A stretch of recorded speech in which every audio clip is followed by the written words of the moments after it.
भारतात सुरू असलेल्या जागतिक AI परिषदेदरम्यान युवक काँग्रेसकडून करण्यात आलेल्या आंदोलनाच्या निषेधार्थ ठाण्यात भारतीय जनता पार्टी महिला मोर्चा आक्रमक झाल्याचं पाहायला मिळालं।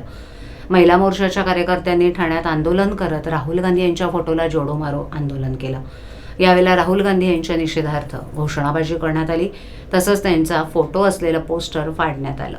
यावेळेला महिला कार्यकर्त्यांनी राहुल गांधी यांना साडीचोळी पाठवणार असल्याची घोषणाही केली आहे। देशाची माफी मागावी, अन्यथा अशाच प्रकारचं आंदोलन सुरू राहील असा इशारा महिला मोर्चाकडून देण्यात आलाय।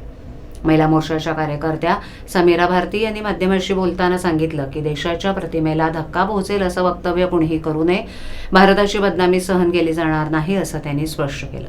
या आंदोलनामुळे परिसरात काही काळ तणावाचं वातावरण निर्माण झालं होतं। पोलिसांच्या उपस्थितीत परिस्थिती नियंत्रणात ठेवण्यात आली। ॲक्च्युली आम्ही निषेध आंदोलन याच्यासाठी करतोय की 2026-20 फेब्रुवारी रोजी जे इंटरनॅशनल AI समिट इम्पॅक्ट झाली होती, त्या ठिकाणी शर्टलेस असं आंदोलन राहुल गांधींच्या माध्यमातून, त्यांच्या युवा मोर्चाच्या माध्यमातून त्या ठिकाणी झालं होतं। आणि या बाबतीत देशाची प्रतिमा मलिन करण्याचं काम हे राहुल गांधींच्या माध्यमातून झालंय।